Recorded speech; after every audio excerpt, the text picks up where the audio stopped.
Bendiciones, bendiciones y más bendiciones. Aquí estamos para bendecirle y para darle esta información tan importante que siempre trae luz a tu vida, a tu mente, a tu corazón y a tu espíritu. Así que le saluda por aquí su hermano y amigo Pedro Arraiz en esta lección número 5 de mi libro Cenaré con él y él conmigo. Espero que tú puedas entender la última cena del Señor Jesucristo. Así que espero que pueda seguir, si tienes el libro, esta lección es tan importante. Cenaré con él y él conmigo, entendiendo la última cena del Señor.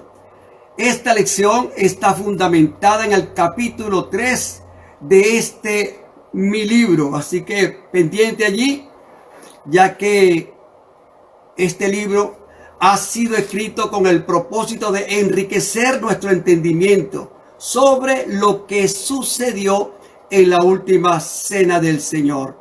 Asimismo, en estas lecciones que vamos a tener, mencionaré la cena del Pesa, que sirve como sombra de este importante acontecimiento, así como de los eventos que rodearon estas cenas.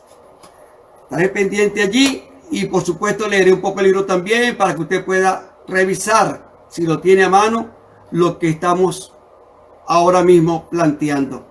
El objetivo de esta lección es seguir arrojando luz sobre la confusión que existe con respecto a la creencia de que es lo mismo la última cena del Señor y la cena del Seder de Pesa. Recuerda, el conocimiento trae mucha luz. Así que el tema de esta lección número 5 es la primera vigilia del día de Pascua.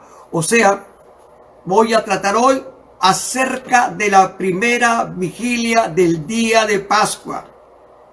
Esto, como sabemos en la lección anteriores, la primera peregrinación está formada de dos eventos importantes: el 14, día de Pascua, y del 15 al 21, día de los panes sin levaduras.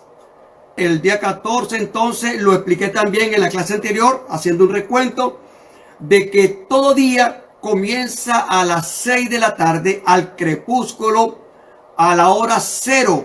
Allí comienza un día y su distribución son 4 vigilias, 2 mañanas y 2 tardes. Así que iniciaré este día 14, la 24 horas del Señor Jesucristo, día de Pascua, con la primera vigilia, como los está escuchando. Por supuesto, la primera vigilia es de 6 a 9, ¿ok? De 6 de la tarde a 9 de la noche.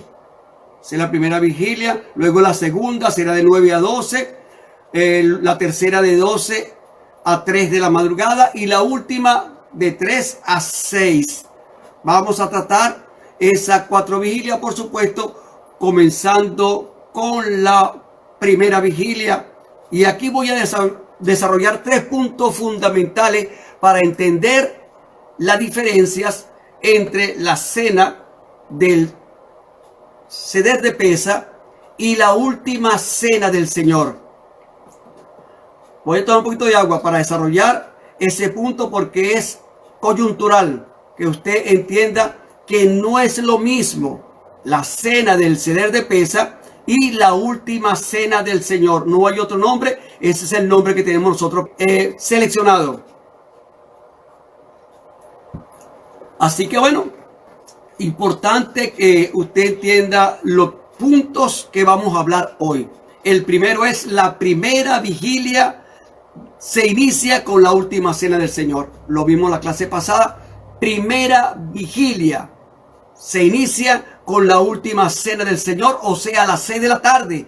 Como vimos la vez pasada, cuando llegó la hora, el Señor Jesucristo y sus discípulos se sentaron a la mesa. Cuando llegó las 6 de la tarde, se sentó en la mesa. Ese es el primer punto. Y el segundo punto, la importancia de participar con conciencia, donde se debe estar circuncidado del corazón. Lo vamos a desarrollar. ¿Qué significa eso? Y el último punto va a ser la última cena fue según el sacerdocio de Melquisedec, no el sacerdocio de Aarón. Por eso es importante que usted entienda cuáles son estas diferencias que voy a plantear acá.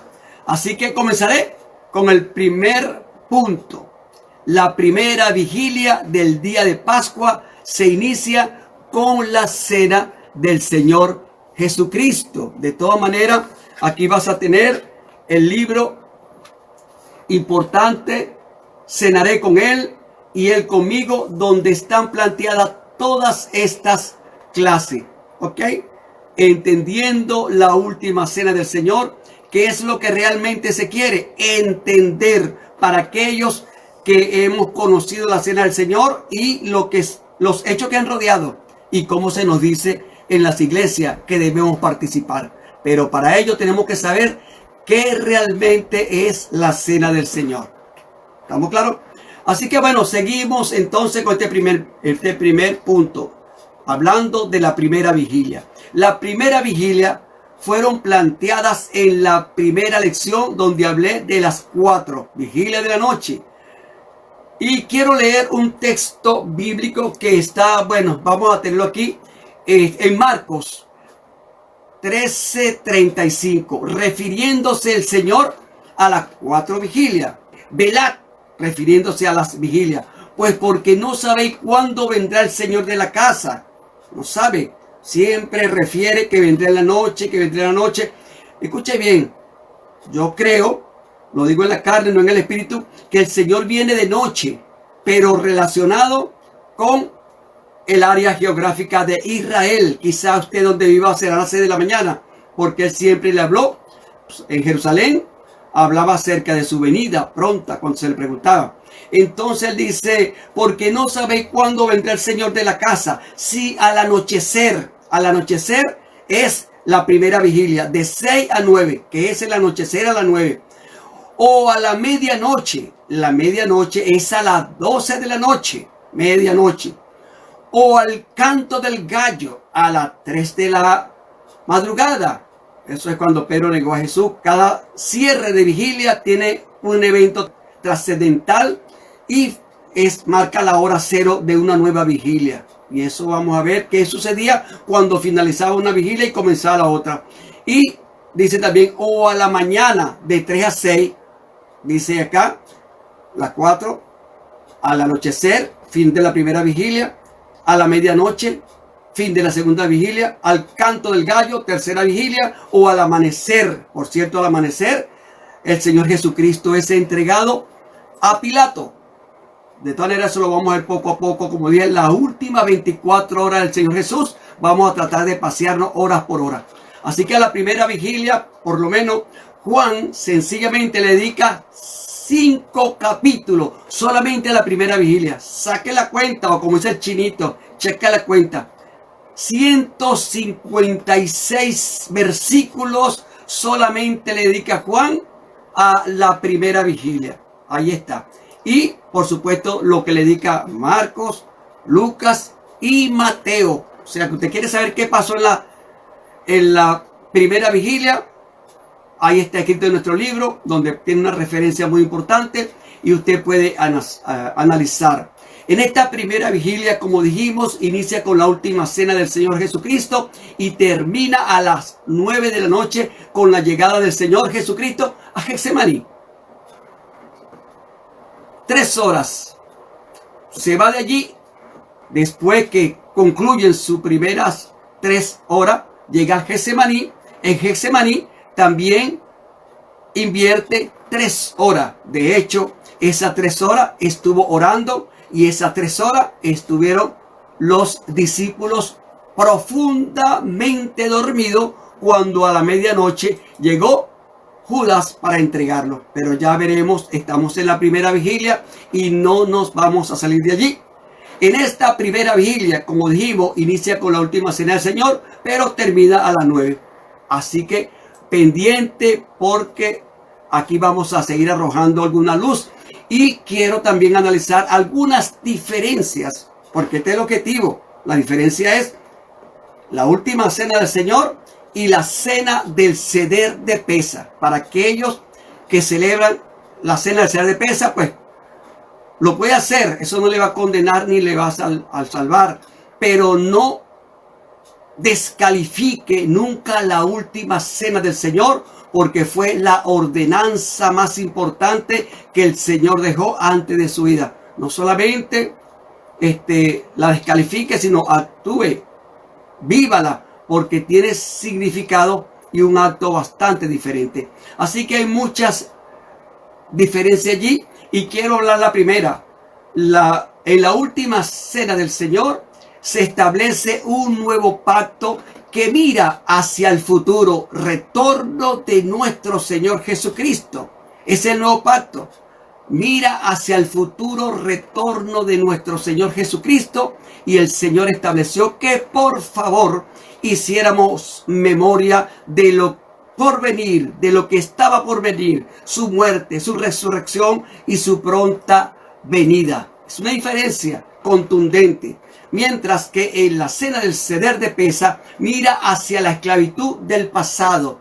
Eso, el que celebra la fiesta del ceder de Pesa siempre tiene que estar recordando qué pasó en Egipto cuando fueron liberados de la esclavitud.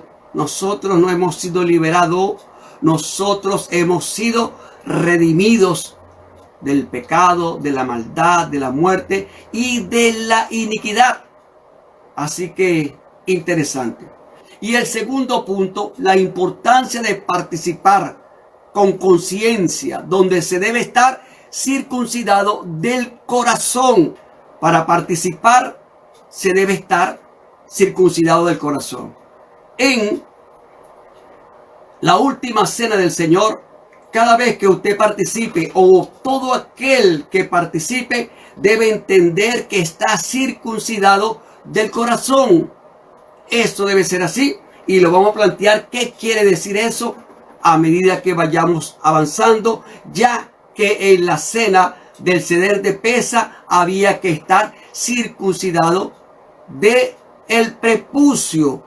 Así está establecido para los judíos. Nosotros está escrito en Jeremías 31 al 33, que para nosotros hay un nuevo pacto, un nuevo corazón y una nueva relación con el Padre Celestial a través de lo que iba a acontecer. Así que ese estar circuncidado del corazón es un corazón limpio. Por eso dice la palabra que de toda cosa guardada, guarda tu corazón, porque de él mana la vida. Eso es lo que dice. Sobre toda cosa guardada, guarda tu corazón, porque de él mana la vida. Así que cuando nos acerquemos a la última cena con corazones sinceros y sin contaminación, debe ser así, porque nosotros cuando debemos ser propicio o apropiado, justificado, para que sea participado o para que usted participe de la última cena del Señor. Eso es interesante porque en mucha congregación se participa indebidamente. Todo aquel que entra a la iglesia no se le notifica la importancia de este gran momento que, como lo dije, no necesariamente tiene que ser una cena, ya que es un evento y un compromiso que se debe hacer para todos aquellos que están allí. Así que bendiciones, espero que lo que estés recibiendo sea para edificarte y cada día crecer más y más y transmitir este mensaje. Así que dejo por aquí mi línea de contacto. En YouTube me consigue así,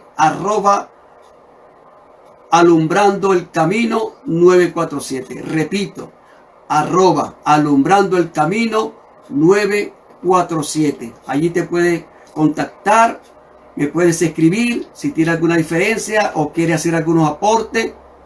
Está allí pendiente, ¿ok? También puedes, a través de este video que va a ser pasado allá a YouTube, lo tengo ordenadamente desde el 1 hasta el 4, este es el número 5. Lo puedes revisar en mi canal de YouTube y darle like, multiplicarlo y, por supuesto, suscríbete. No se te olvide, suscríbete y multiplícalo a otro, porque necesitamos conocer esta información. Espero que esté claro en eso y puedas acercarte confiadamente con corazón. Así que seguimos entonces. Estamos en la cena del Señor, algunas diferencias que tenemos de una con respecto a la otra. Y bueno, este día 14 de Pascua que estamos revisando en su primera vigilia, Pascua quiere decir pesa, pasar por alto. Y se trataba del sacrificio de un cordero, como lo vimos también anteriormente, entre las 2 tardes, a las 3 de la tarde, era sacrificado este cordero del pesa. Los judíos lo sacrificaban. La gran coincidencia, escrito antes de la fundación del mundo, ellos, los judíos, sacrificaban el cordero del pesa y el Señor Jesucristo murió a las 3 de la tarde, la misma hora, 3 de la tarde, como el Cordero de Dios que quita la iniquidad de toda la humanidad o de aquellos que lo aceptan como su Salvador personal. Así que bueno, una vez que termina su cena, el Señor Jesús se va hacia el arroyo del Cedrón, y allí, eso está en Juan. Recuerden que Juan tiene 5 capítulos para explicar las primera vigilia. Usted, si se va al 13, 14, cuando finaliza el capítulo 14, 31, Juan dice: salgamos de aquí, de donde estaba en la cena, el aposento alto. Se va hacia el Getsemaní, pero se detiene en el arroyo del Cedrón y ahí da sus últimas enseñanzas para los discípulos, el 15, 16 y 17. Antes de entrar al Getsemaní, dice el 18 que llegó al Getsemaní, o sea, 156 versículos. Ahí habla de que Él es el camino, va a enviar al Espíritu Santo, Él es la vida verdadera. Da mucha enseñanza. Yo quiero ver lo que pasa allí, ¿verdad? Que en mi libro lo tengo escrito. Lo voy a analizar aquí, porque es interesante lo que pasa allí. Fundamental. Estamos en el capítulo 3. Aquí está. Vea lo que sucede en Juan 14, 15, 16 y 17. Estos 5 capítulos pertenecen a la primera vigilia. En el 13, capítulo 1 y 2, inicia la última cena. En el 14:1, Jesús consuela a su discípulo porque sabía hacia dónde iba. En el capítulo 14:5, Jesús, el camino al Padre. En el 16, anuncio de la venida del Espíritu Santo. Ya viene el Espíritu Santo y Él nos guiará a toda verdad. Yo me voy anunciando, pero viene el Espíritu Santo que los guiará a toda verdad. Jesús, la vida verdadera, el 15:1. Ahí comienza su enseñanza en el Valle del Cedrón. 15:18. Jesús y su discípulo aborrecido por el mundo. Todo el que es cristiano, y de hecho hay varios países donde matan a los cristianos, los odian. Y eso es en el oriente más que todo. ¿Ok? 16:7. La obra del Espíritu Santo en nosotros. 16:17. Despedida de Jesús. Jesucristo ora por sí mismo, por fortaleza. Oye, Padre, voy a entrar en una situación bastante difícil. Voy a entregar mi vida. Este sacrificio es fuerte. Dame fortaleza, dice. Ya comienzo este camino hacia el sacrificio. El 17, 6 y 9. Ora por su discípulo, ora por todo ello. Voy a orar por ustedes para que el Señor los guarde y que ustedes sean guardados, porque han sido las personas en los cuales he vaciado todo mi conocimiento. Ora por cada uno de ellos. Pero en el 17:20 dice que Jesús ora por ti y ora por mí. O sea, el Señor Jesús allí en el Valle del Cedrón oró por mí y oró por ti. voy a orar por todos aquellos que han de creer, dice el Señor Jesucristo. Y no solamente ora por todos los que han de creer, sino que aún sigue intercediendo por nosotros para que el Señor nos guarde del mal, nos guarde del mundo, de las cosas en las cuales nosotros somos tentados. Así que por acá vamos entendiendo que necesitamos conmemorar esta cena para que andemos como es digno del Señor, agradándole en todo y llevando fruto en toda buena obra y creciendo en el conocimiento de Dios. Para eso el Señor oró por cada uno de nosotros, para que andemos como es digno del Señor, agradándole en todo, llevando fruto en toda buena obra y creciendo en el conocimiento de Dios. Creo que hasta aquí está bien para que entienda que todo este conocimiento no solamente es para saber, sino para hacer, ya que conocer y hacer es crecer. Necesitamos crecer en lo que el Señor tiene reservado para nosotros. Amén. Y el punto número 3 me parece interesante. Es la cena del Señor. Fue según el sacerdocio de Melquisedec y no de Aarón. O sea, la cena del Señor está en línea con el sacerdocio de Melquisedec y no con el sacerdocio de Aarón, que así fue lo que sucedió con la cena del Ceder de Pesa, en línea con ese sacerdocio conforme a la tribu de Leví, sacerdocio de Leví. Jesucristo no vino de acuerdo al sacerdocio de Leví. Él no podía ni debía, según las leyes judías, ejercer un sacerdocio si no era conforme al linaje de la tribu de Leví. Él no era de la tribu de Leví, por lo tanto, no debía ejercer el sacerdocio que él ejerció. Así que confirmamos que su sacerdocio no vino de Leví, sino vino de acuerdo al sacerdocio de Melquisedec, rey y sacerdote. Eso fue lo que pasó. Rey y sacerdote. Porque, escuche bien, ningún rey podía ser sacerdote. Debía venir de la tribu de Judá, como vino el Señor Jesucristo. Por eso él era rey, porque venía de la tribu de Judá, de acuerdo a lo establecido allí y de acuerdo a lo que el Señor le había confirmado a David. Sobre ti vendrá un reino perpetuamente y para siempre, refiriéndose a Jesucristo. Él podía ser rey, pero no podía ser sacerdote, a menos que fuera como lo hizo a través de la bendición que le dio Melquisedec a Abraham. Recuerde que un día Abraham, después de aquella guerra, de aquellos 3 reyes que venció, venía y se le apareció Melquisedec. Entonces, ¿qué hizo Melquisedec? Melquisedec se le acerca a Abraham y Abraham reconoce que era rey y sacerdote y allí le entrega los diezmos y la honra fue para Melquisedec y siempre el menor debe honrar al mayor.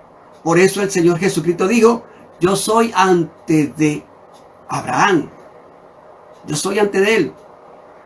¿Qué hizo Melquisedec con Abraham? Lo bendijo y sacó pan y vino en esa bendición. Así celebró ese encuentro con pan y vino. Y el Señor Jesucristo también, según el orden de Melquisedec, fue con pan y vino.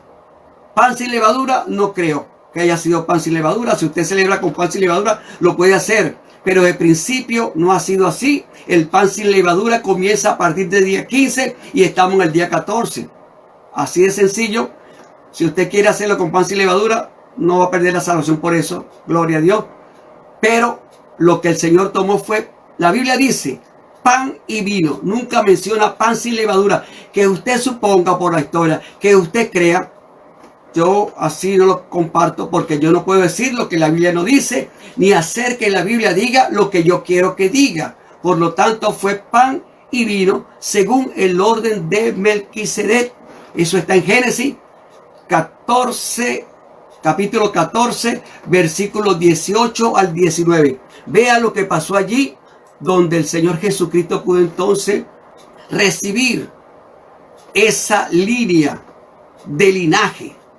Eso dice así: entonces Melquisedec, rey de Salem y sacerdote del Dios Altísimo, sacó pan y vino y le bendijo diciendo: bendito sea Abraham del Dios Altísimo, creador de los cielos y de la tierra.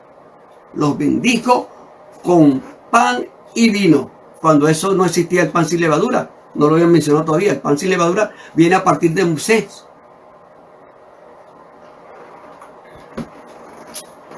Así que creo que es interesante que el Señor Jesucristo pudo ejercer, ¿ok? Jesús ofició su última cena como sacerdote según el orden de Melquisedec, sacerdote del Dios Altísimo.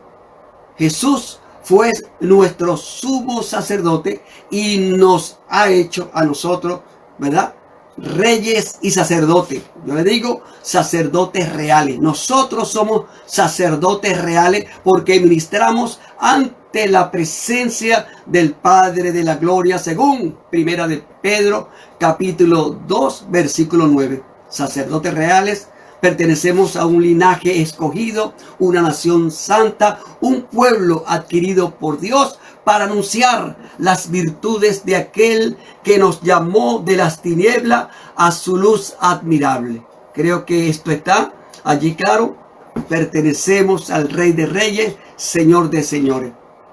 Jesucristo es nuestro Rey, nuestro Señor, y debemos conmemorar o celebrar la última cena del Señor consciente de que pertenecemos a ese linaje que el Padre Celestial nos ha establecido. Somos un pueblo seleccionado para anunciar las virtudes de ese Dios maravilloso que nos llamó de las tinieblas a su luz admirable. Así que bueno, con este conocimiento espero que tú puedas entender que nuestro Dios es maravilloso, es hermoso y tiene reservadas para nosotros bastante bendiciones gloriosas y maravillosas. Así que en conclusión, la primera vigilia del día 14 se inicia con la última cena del Señor y concluye con la llegada del Señor Jesús al Monte de los Olivos para iniciar la segunda vigilia de 9 a 12 de la noche.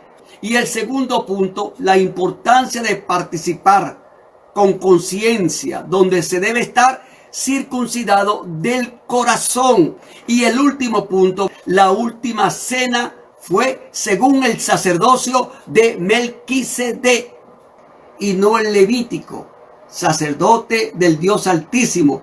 Lo consumido fue pan y vino, no cordero, hierbas amargas, ni panes sin levadura. Nada que ver. Jesucristo pudo ejercer este sacerdocio. ¿Por qué? Porque Él fue el sacrificio. Él fue el sacerdote y Él fue el altar y la ofrenda. Fue todo. O sea, el altar fue Él. De la sombra de lo que sacrificaba los judíos a las 3 de la tarde. Un altar, sacrificaba un cordero, pero Jesús fue la ofrenda. Él fue el Cordero de Dios, fue el altar. Aunque no tuvo un altar de los hebreos, el altar de Él tuvo en la cruz, donde derramó hasta su última gota por ti y por mí. Este fue su altar, avergonzado en una cruz, latigado, escupido, burlado, encarnecido en la cruz. Fue su altar. Él fue el altar. Él fue el sacrificio. Él fue el sacerdote que ejecutó esta acción. Por eso es nuestro sumo sacerdote, y tú también eres un sacerdote del Dios Altísimo según el linaje de Melquisedec. ¿Estamos claros? Así que bueno, creo que con esto ya estamos finiquitando. Creo que vienen cosas nuevas para nosotros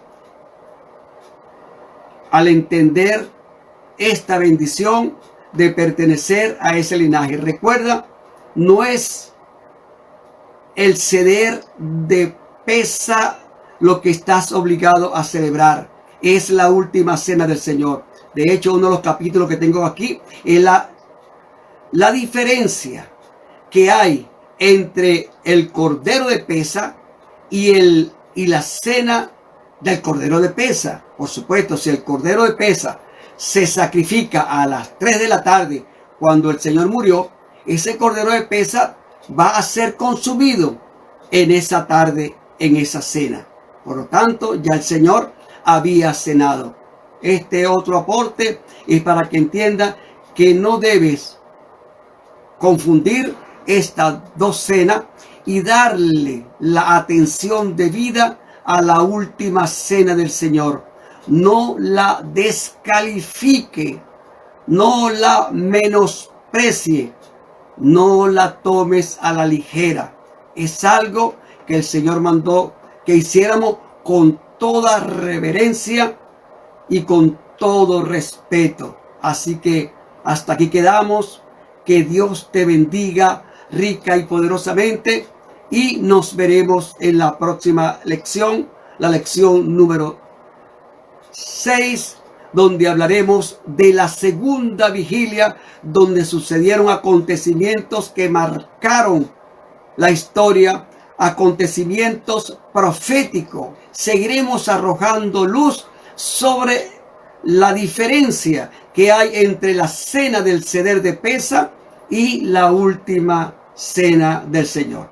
Que Dios te bendiga rica y poderosamente en el nombre glorioso de nuestro Señor Jesucristo.